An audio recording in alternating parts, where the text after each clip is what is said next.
Kevin, but I have a question. Yeah. So we have lived through, now to speak for myself, right? Like majority of our lives, partly conscious, partly unconscious of uh, um, what needs or how we should live our life or what's important, right? So I think I'd love to understand kind of like there is a consequence of what's already been done, which cannot be changed because that's past, and that is that those actions and the reactions of it and the outcome must be what those activities will have reactions that must be paid for or lived through, right? So how do like as you as with as and I'd love to understand kind of how moving forward, like the impact of what you've done in the past and the change in behavior moving forward, and how does that all come together? Right.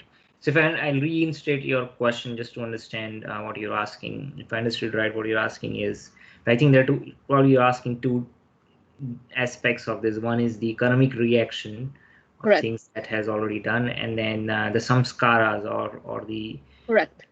past actions have also created certain samskaras and how that affects our future behavior. So I think there are Correct. two aspects to Yep. this. Yeah. Um, so let me answer the karma question first. Um, yeah, so there is a verse I believe from Vishnu Puran, Garuda Puran. It says, "Aprarabdha, aprarabdha phalam papam kutam bijam falonmukham krameva praliyete Vishnu Aradhana." I can't remember the last line. Uh, but the essence of what this verse it says is that uh, aprarabdha means, see, karma is of two categories, prarabdha and aprarabdha. So prarabdha means which has already manifested, right? So as soon as we are born, there are certain things in our life which are already fixed based on our previous karma from previous lifetimes, like the duration of our life, our death, at what moment it would happen, how much happiness we will get, how much knowledge and other opulences that we will have. So all of that is kind of um, is already determined in the sense that those favorable situations will come naturally. Now how much we make the use of it, that is up to us. But by the arrangement of higher nature, those opportunities and uh, whatever we are destined to enjoy, those situations will manifest. Similarly, whatever we are destined to suffer, those situations would also manifest. It's not that our life is programmed robotically in the sense that it's everything that we do would be predetermined, that would defeat the purpose. What it means is that the favorable and the unfavorable situations will be created in due course of time according to our past karma, but there is still a bandwidth or in terms of how we react and how do we act within those situations. Just like I might have ability or resources to pursue good education, but it's still up to me whether I make the use out of it or not, right? So just because I had favorable, if suppose I'm a son of a lawyer, as Srila Prabhupada says in many of his purports, that does not mean that the son will definitely become a lawyer or a magistrate. The son does have a good resources and opportunities to become a successful lawyer, but if he does not, if he misuses, then one might not achieve success. So that is still there. So the aprarabdha, so the prarabdha karma is fixed. It's like the arrow that has already been released. It's not cannot be counteracted back. But whatever the karma that has not manifested, and you can think of the manifestation or the reaction of karma as a fruit. If you think of that reaction as a fruit, then the fruit has to go through successive stage, which is first is the seed, then the sprout stage, then the sapling stage, then the flowering stage, and then the fruit stage. So the words which are described in scriptures is kutam, bijam, falon mukham. Kuta is in a desire stage. right? When and then the second stage is, that means we have activities which are still desires, are proclivities in the mind, right? Some people are prone to do sinful activities. Some people are prone to do mundane pious activities. So those proclivities are there in the mind. So, but when we actually do those activities, then that comes into the seed stage. That means the seed is now planted. As soon as we do that act, when we act upon it, the seed is planted. Now the seed is planted. That means there would be, as soon as what happens when you plant the seed, right? In due course of time, the plant will grow, the flowers will come, and the fruit will come. It won't happen immediately, and depending upon what kind of plant or crop is, the duration would be few months or could be years. Some of them flower in many years, right? So everyone has a different cycle. So our karma, depending on what kind of karma, and we might have reaction either in this life, next lifetime, after 100 lifetimes, after 1,000 lifetimes. When we act on it, the seed is planted. So our karma could be on any of these stages. So this is called aprarabdha. Karma that is not manifested could be either in a desire state, either a seed stage, either phalonmukham, that means about to fructify in this lifetime. It's about to happen, or it's about to manifest. It is not manifested, but it's about to manifest it. All of these karmic reactions are destroyed when one takes to devotional service of Krishna, right? It is said when one chants the name of Krishna without any offense, even once, right? One might not have a lot of love or devotion, or not even that stage, but sincerely, one chants the name of Krishna just once, it nullifies the reactions of millions of lifetimes, more than we can even commit. So that is the mercy of Krishna that he is giving. He's saying, okay, this person is calling me, right? So there is some credit that is given. Just like, if you think of big businesses, when they want to do business, right? So, especially those who are product managers or business strategy, you have to think so much. Not only you want to make a great product, but then how I'm going to, the reasons why I want to manufacture the product are different from the reasons that I would use for marketing the product, how I communicate. Then once then I have to figure out what marketing channel I need to use. How should I make it so easy that the customer buys it? Like one-click purchase on Amazon, that's the standard, right? You don't even have to go through the entire checkout process. Or they have this, what they call the clickers. They have, if you're Tide clicker, you put it on they use a specific term, I can't remember. You put it on the washing machine. As soon as your detergent is over, you have to just click that button. It connects with Bluetooth to your app and places an order. So you don't have to go or find your phone, right? Make it so easy. So and then if you don't have money, well, we will give you credit card, we'll give you loan, we'll give you financing, right? So everything, it make it so easy that no one can, I won't buy anymore. So even for getting something material, selling something material, there's so much effort and so much ease that needs to be put into so that people will buy it, right? So what to talk about spirituality? Similarly, Krishna is giving us credits. Well, we don't have any pious credits. How do we generate pious credits? So those exceptions and are being provided, and so by taking to devotional service, all the aprarabdha karma, which is karma that is not manifested, is completely destroyed, including kuta stage, which is the desire stage. So what will happen is that our bad samskaras will eventually be cleansed as we take to devotional service. And the more sincerely and the more intensely we do it, the effect is happening.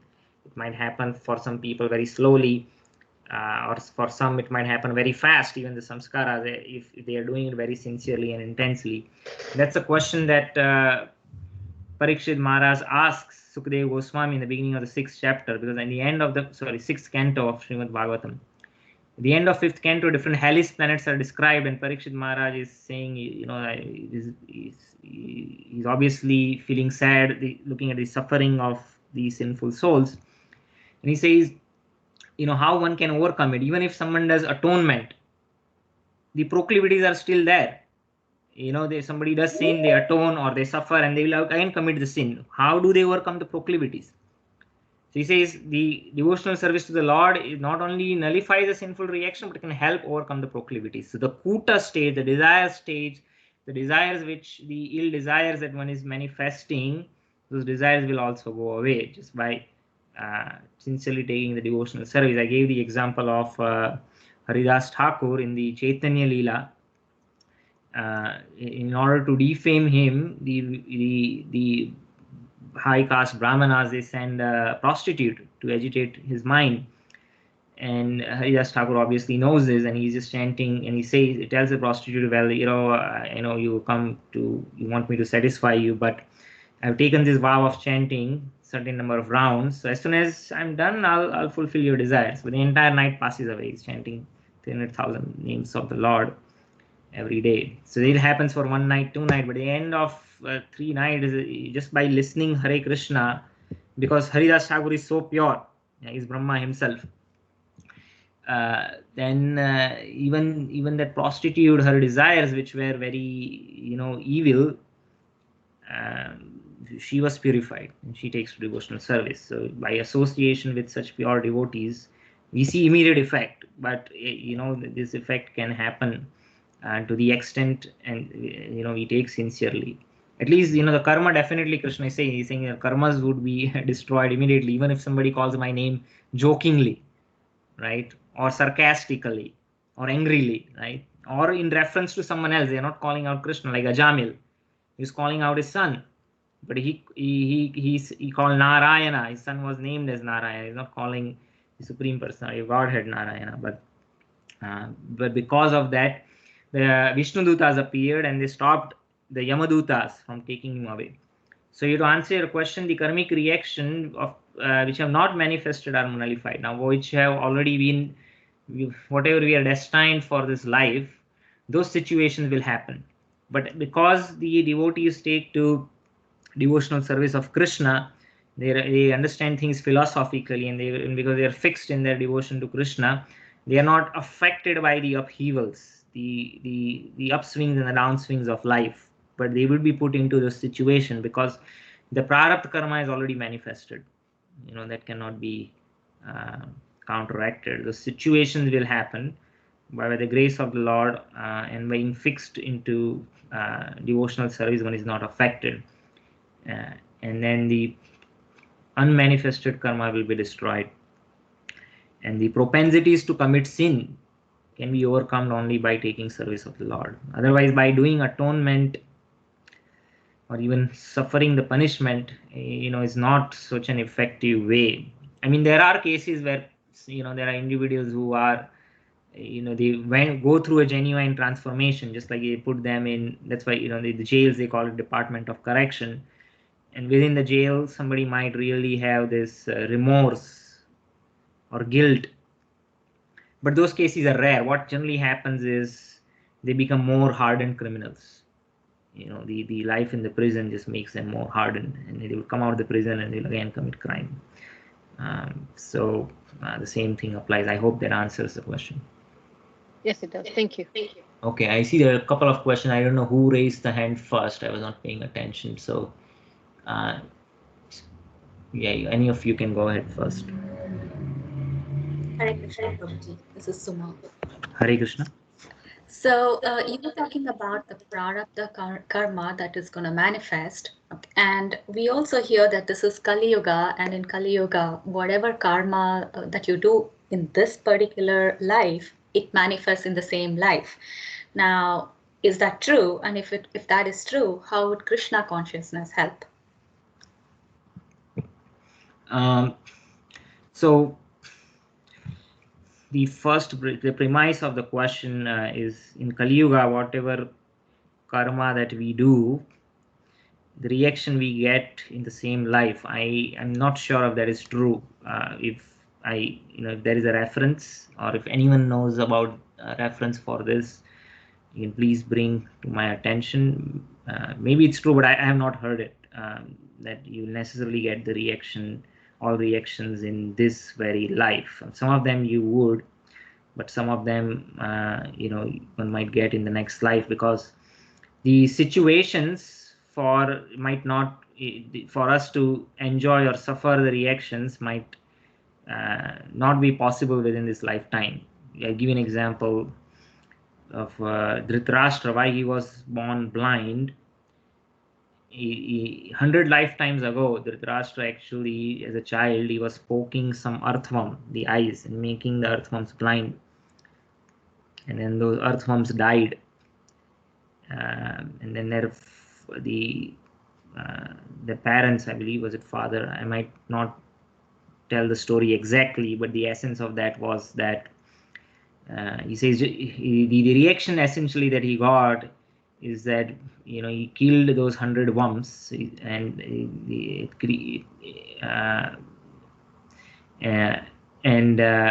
reaction was that because he blinded them, similarly he would be born blind, and he will also lose his 100 sons. Now, to beget a son, one needs to accrue a lot of piety, right? I mean, and without piety, one cannot beget a son. So he had to take enough births or lifetimes, 100 lifetimes. He accrued enough piety to beget 100 sons, and then finally he was born as Dhritarashtra.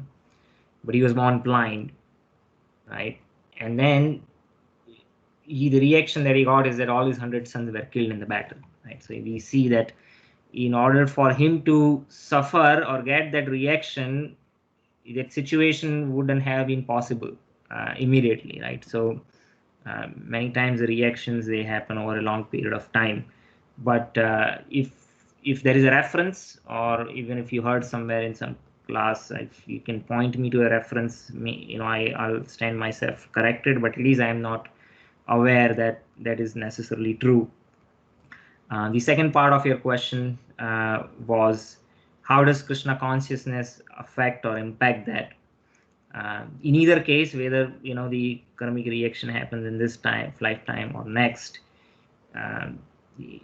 even if it's happening in this lifetime, it probably would manifest in due course of time. Could be months, weeks, or years.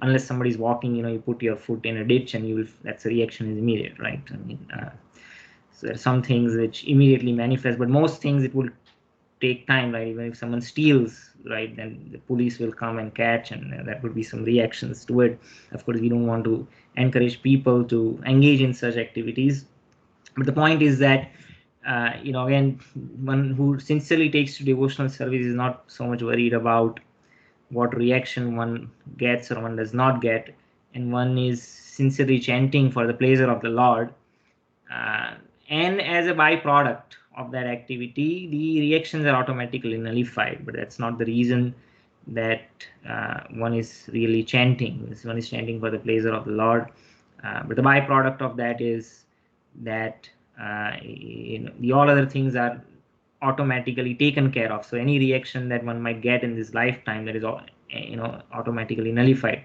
Just like somebody who is really dedicated, is in serving a corporation, right? Wants to make sure that the company succeeds, and when the one is really has that higher motivation, then in doing that service, there might be inconveniences, or one might have luxuries. One is not really affected, for one might have travel privileges to travel on a business class, visit so many different countries, but one is not motivated by that. That might happen in the course of performing one's job duties, but one is really is so focused on the core job responsibilities, is not so much interested in visiting foreign places or traveling luxury, but the company automatically takes care of it. Similarly, if there are inconveniences of somebody, while traveling loses a luggage, or there is theft, or there is a security threat, or there is terrorism, civil unrest, and there are the corporations, they have other security services, or what they call there is a corporation called SOS. They partner with that, and they would provide all the means to rescue that individual. So you see, there are perks, And then if there is any troubles, then one is rescued from the troubles. And then due course of activity, some of the perks might come, but one is not really motivated by that. That is a natural byproduct when one is really focused on serving the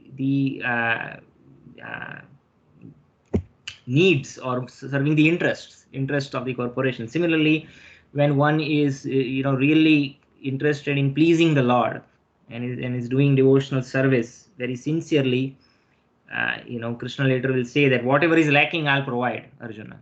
One does not need to ask, and one does not even want. Right? The pure devotees, even if the Lord provides, says we don't want to take any service from the Lord.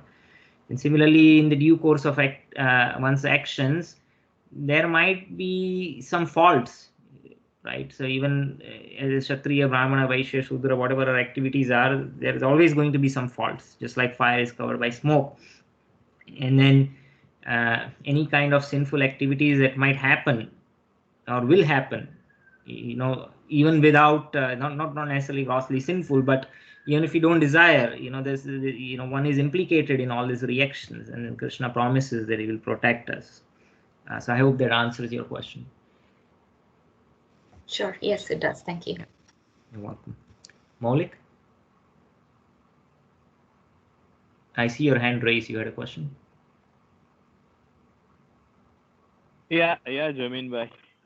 Yeah, please. I had a question, and it was almost similar, only that because the Bhagavad Gita was spoken somewhere 5,500 or even before that, and now we are living into a totally different world, and I always get confused because the work responsibilities and all you have, and then if you try and live in Krishna consciousness, then many times we are not able to decide that because everywhere you are competing with someone, and you think that maybe should I let it go, this is right, this is wrong, and many other things. So if I want to apply all into my present day life, I'm always confused.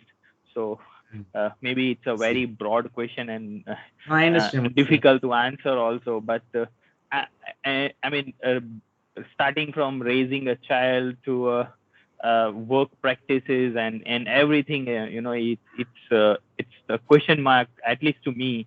So I mean, I just want to understand that how to overcome it, and at what point of time I need to do my due diligence check, and that yeah, this is the right way to do it, and right. and live the life.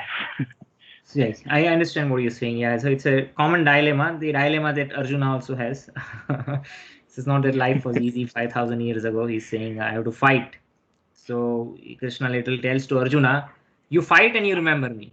So you're saying, how do I, do my work where I have to, so you think fight, here is the life is at stake, right? So at work, or at least that life is not at stake. So Arjuna is in a much more precarious situation.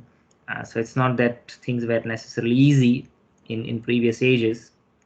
It's the same situation in all ages. So the thing to understand is that, well, we need to chalk out a dedicated time for our sadhana, which is reading, chanting, and that you don't want to be disturbed. And whatever that is, you take 1 hour out, 1.5 hour, whatever, for chanting or reading, half an hour. There is your own personal sadhana. Some of them could be in association of your family members. Of course, with a small child, that might not happen. It needs constant attention. And when it comes to work, and that's why karma yoga is important. The first thing one need to do is try to find a engagement that is according to your nature, and then whatever things which happen in due course of time, or sorry, in due course of execution of those duties, even if it has faults, one is not subject to reaction. Just like a carnivore, a tiger, you cannot expect a tiger to consume plants, so there is no karmic reaction to tiger. That's why animals don't have karmic reaction, only humans have. Or there is an instance I was of a hunter, Mrigari. Narada Muni says, well, you are a hunter, you're killing animals is not a big fault for you. That's your nature, that's how you have been brought up, right? You're born on a family of hunter. But because you're partially killing the animals, that is you'll get a reaction. So similarly, in due course of execution of one's duties, whatever faults are there, right, those faults, they are not severe, they are not severe faults.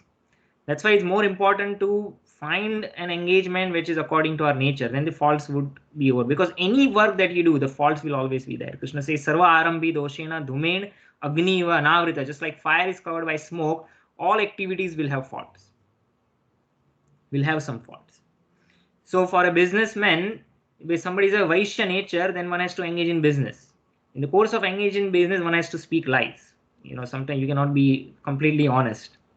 I'm not saying that one has to completely cheat and do illegal things, but people they overemphasize the positive aspects of their product, and this is the magical product that you have been waiting for. Or Srila Prabhupada gives the example that a businessman. So this is big corporation we are talking about, but somebody who owns a small business, you might say to the customer, sir, for your sake I don't make any profit. Obviously the merchant is lying, right? He says, I have given you the maximum discount, I am making not a single rupee profit, not a single dollar profit, just for you, you are our special customer. Obviously that merchant is lying, but that is his duty. A Vaishya has to sell things. If he doesn't say things, then it won't happen. But that is in the course of engagement of his execution of duties, right? Kshatriya similarly has to fight. There has to violence. And sometimes just to keep his skills sharp, the Kshatriyas engage in hunting. Right? So they have, now that doesn't mean the hunting is justified, but they have that, for Kshatriyas to hunt in due course of their activities, that is acceptable, right?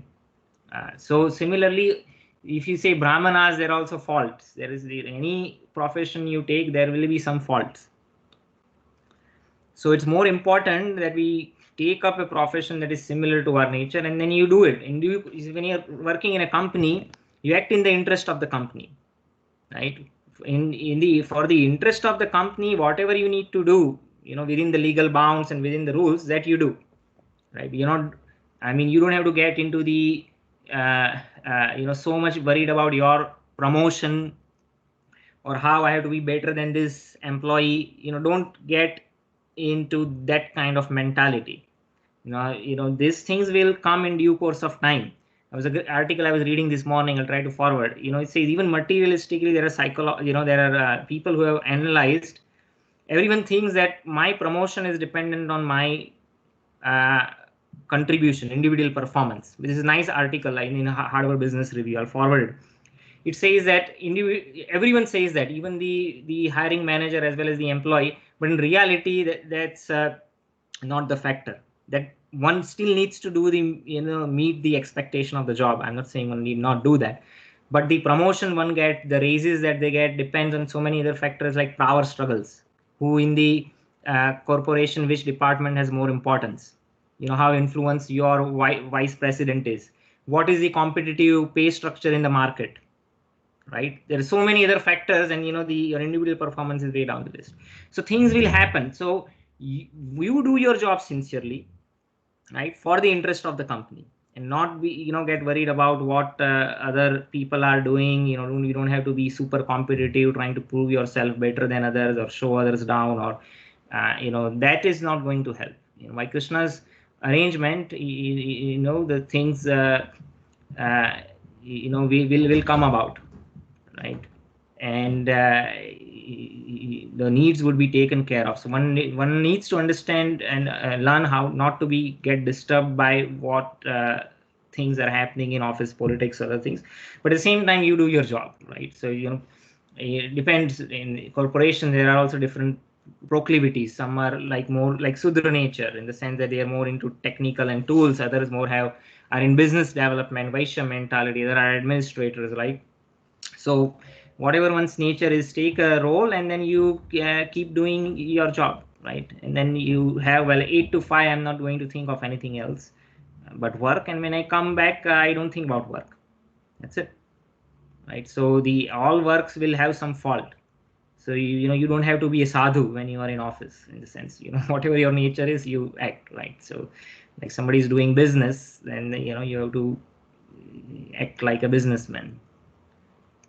Arjuna, that's what Arjuna was trying to do. He wanted to be a sadhu, a sannyasi. Right? He says, Krishna says, well, you are not a sannyasi. You cannot run away. You are a kshatriya.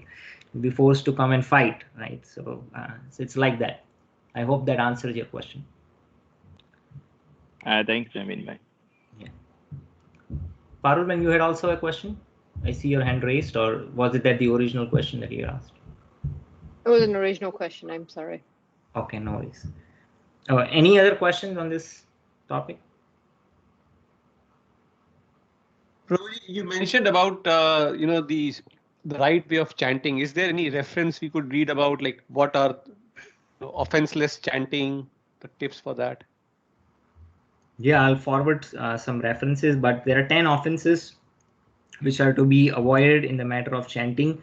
A lot of them are to do with perspective of what your understanding of chanting is. We already over time, so I won't cover, but maybe we can cover in one of the classes. But I'll definitely send a reference. There is a nice class given by Srila Prabhupada on chanting of Hare Krishna Mahamantra, so I'll try to forward that as well.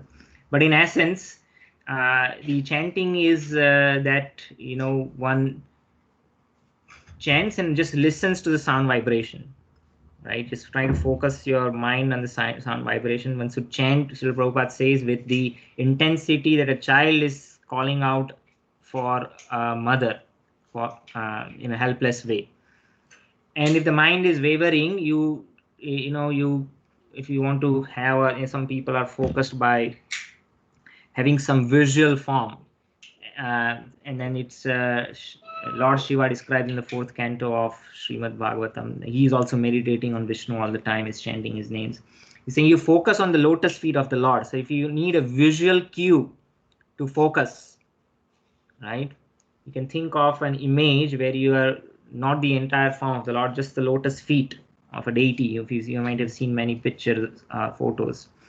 So just focus on that. If you need a visual cue, if you have to help your mind not waver somewhere else, then just chant. And just chant, and you try to pay attention to the sound vibration, not think of any other thoughts. It's a practice. You have to keep going. You might feel like, oh, I'm not able to control the mind. Well, Arjuna says that controlling the mind is even more difficult than controlling the wind. Even if you are able to control the wind, which is impossible, you might not be able to control the mind. And so, but by practice, one can develop a taste and keep on doing even if you don't succeed. Right? So you feel, well, I'm not able to control the mind, but so don't give it up, and you bring the mind again back as it wavers, and you keep doing it. So these are a brief answer to it. I think there's more content that could be covered. Here's he forwarded a nice picture. This is Radha Nil Madhav in Seattle. Yes, Prabhuji, from the temple group. Yeah. Lotus feet of the Lord. So you can focus on that and you can chant. Okay, is it good enough? I'll definitely forward some reference material. Yes, Prabhuji. Yes, Prabhuji. Thank you. Hare Krishna. Maulik, you had another question? No, that's from the previous one, I believe. Okay. Any other questions on this? Okay, if not, yeah, sorry, go ahead. No, I thought you were asking something. I couldn't get you. No, I was just asking if there are more questions. If not, we'll conclude today's class, and then we'll start from chapter 3 next time. Okay, Prabhuji. Hare Krishna. Hare Krishna. Hare Krishna. Hare Krishna.